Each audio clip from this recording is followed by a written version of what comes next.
First off, I just want to say I was proud of the guys getting a win last Thursday and playing hard like they did. They prepared well last week. A lot of teams, could have gone a lot of different ways, and they didn't. They had a good week of practice, approached it well. Were fired up to play and played hard and kind of ugly at times, but found a way to get a win. And the defense played one of their best games of the year, if not their best game. South Alabama is probably a better offensive team than Monroe, so maybe that one would be better in some regards. But still, the defense played better, and offensively it was a little on the edge all the time, which Monroe kind of does to you sometimes. And we hurt ourselves with some penalties and plays in the red zone. Kicking game hurt us a little bit as far as extra point and field goals, though I thought Lumi had a great night punting the ball and really got us some field position punting the football. So that was good. But we did enough to win offensively, and that was the important thing. You'll always take one more point one way or whatever. Did y'all like the black jerseys? They loved them, so that was good. Hope the fans liked them. Thought they looked good, but the kids were fired up about them. They really enjoyed that. So a good feeling to get back in the W column. Idaho. This is a much different Idaho team than I think we remember. They played us really well here last year. It went down to the last possession. We got an interception on the last possession to win the game. We really kind of had control of it, and then Craig Mager's punt return, if you remember, he fumbled, got hit from behind, and the ball came out, and they went down and scored. Their quarterback's a year older. He's playing a lot better, taking care of the football, doing a nice job. They've got some good receivers. They're protecting him better than ever before, and he's got about a 3-second clock in his mind where he's not going to let you sack him, and he's got a great understanding of where things are and where they're coming from, and far better than last year, I think. Their defense is playing hard, playing tough. They really could have, I think they have 3 wins also, and they could have had maybe 3 more, at least 2, that they ended up on the short end. Troy, I think, let's see, they beat Troy, but New Mexico State, they had a 30-7 lead and lost that game. And there were another game or 2 in there. South Alabama, they had a 24-0 lead and lost that game. So, had they have, whatever they needed to do to finish it off, but they certainly could be in a little bit better position than they are. So, be a challenge for us. It's always, I think, one of the great things about college football to play on Thanksgiving weekend, a traditional weekend to play ball. Thanksgiving is a time for all of us to give thanks to the Lord from the many blessings that He's bestowed on us, and for me, I think the opportunity to coach and play and be involved with football on Thanksgiving weekend is really special. So meaningful and significant in a lot of ways in that regard. You mentioned Rob was playing a little banged up last week. How's he doing this week? Rob has turf toe, so he'll kind of be all right by game day all the time, but he'll hobble through the week. But by Saturday he'll play. I think he'll practice today, so should be fine. You were expecting a Carter to come back this week too, right? We're hoping. Don't know yet, but we're hoping he is. Yeah. Lawrence White had a great game. I feel like they could be more involved in the offense.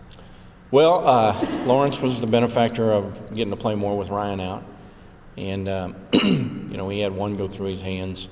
I would have liked for him to caught, but then he made the spectacular play on the next play to offset it. He needs to block a little bit better, but he did an okay job. Tight end sometimes is a benefactor of how they play you, and in this game plan, the way they played us, tight end was a big part of it. It can vary from week to week, though. Since we've been here, tight ends have always been usually a pretty big part of what we've done, and we used to use a lot more 2 tight end sets than maybe what we've used this year, but I think Lawrence has always got a chance to be involved. Coach, the time of year where young players aren't young anymore.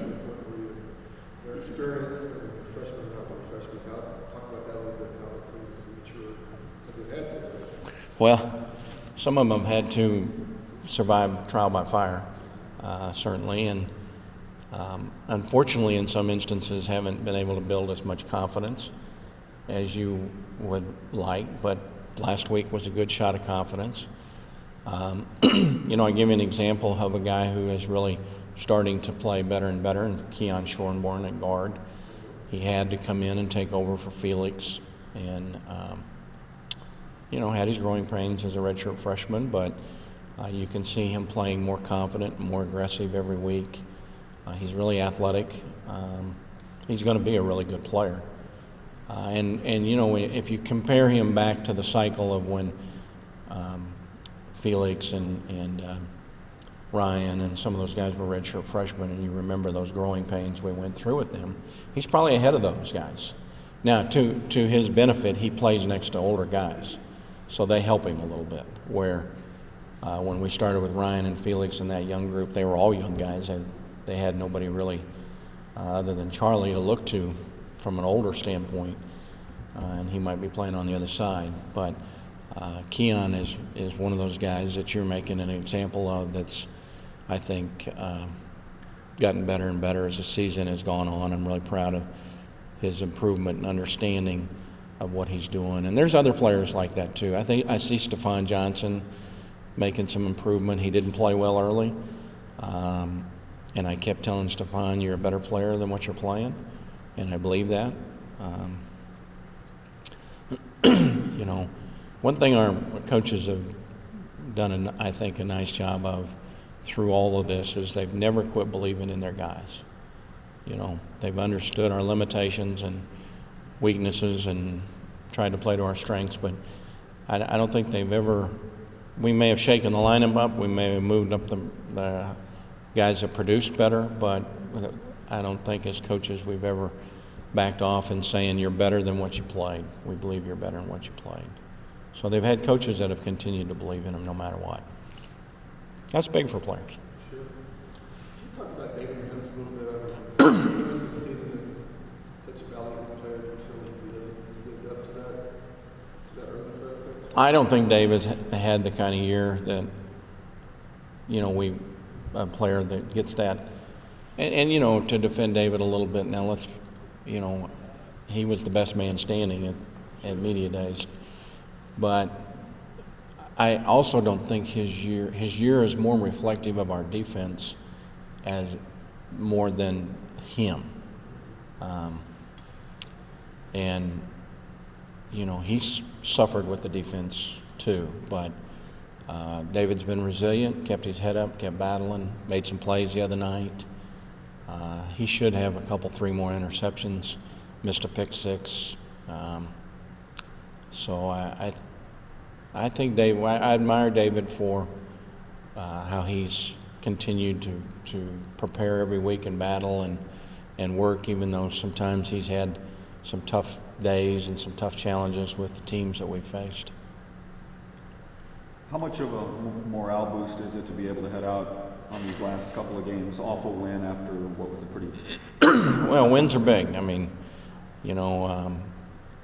I think the guys enjoyed the locker room after a lot.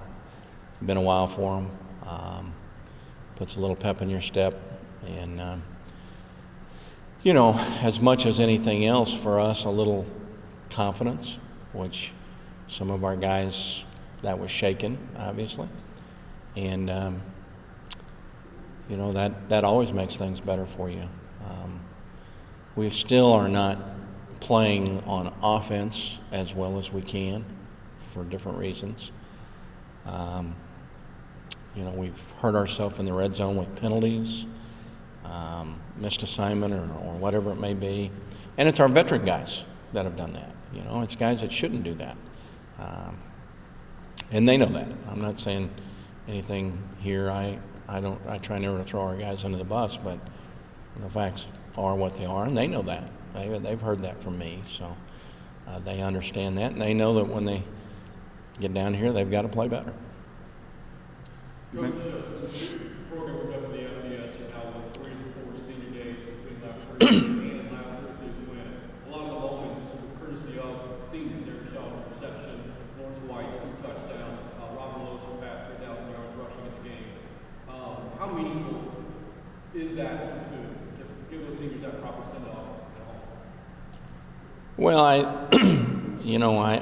these kids are kind of my family during the fall and a large part of the year, and I think you always wish well for your family, and the amount of hours and moments and days of tough love and good love that you spend together, and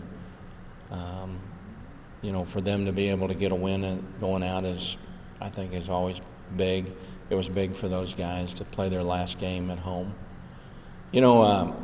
When you're a freshman, you certainly think football will never end. When you're sophomores, you're certainly not worried about it. Towards the end of your junior year, you think, wow, they're almost done. But it still doesn't register a whole lot. It starts.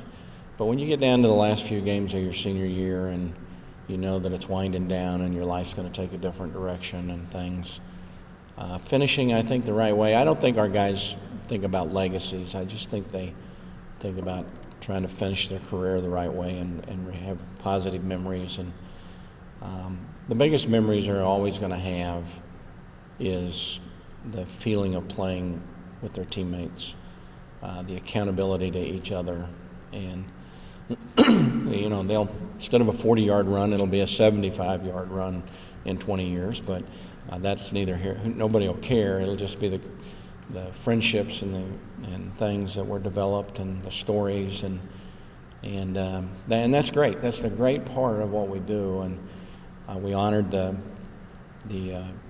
team the other night after 10 years, and I'm sure that was for those guys that was great memories. And we're not going to have a championship yet to do that with, but it doesn't matter.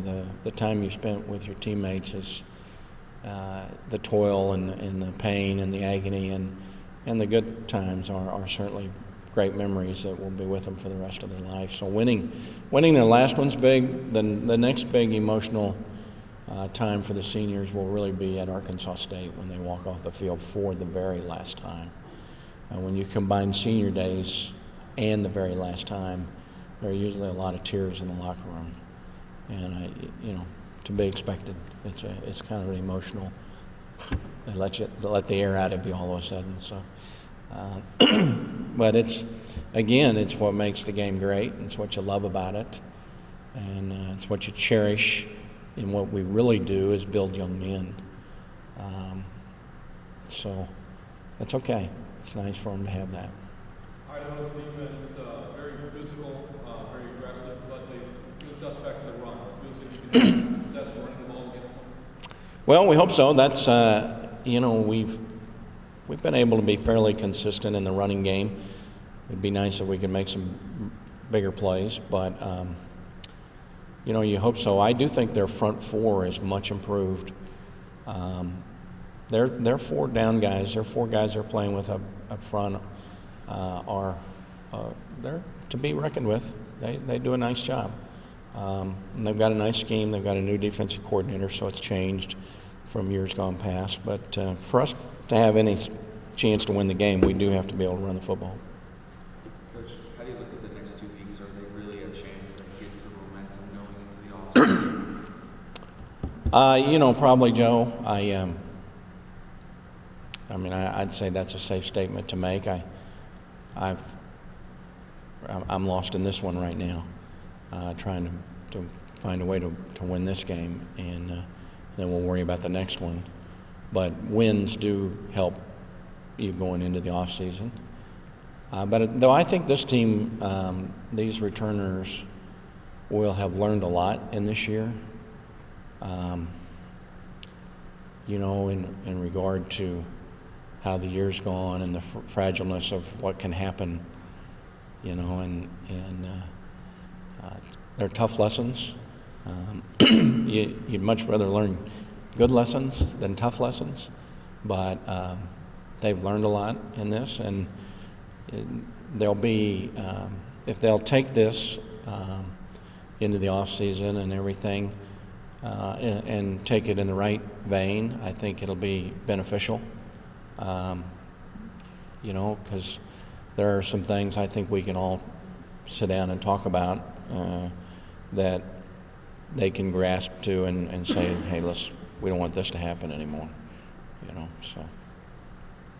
You referenced it a little bit earlier, but 8 of the 11 starters on offense are pretty much playing the entire season. Are you still surprised that things haven't gone well offensively at this point in the season? It's a head scratcher, there's no doubt. There are reasons. I said reasons, not excuses. It doesn't make them taste any better.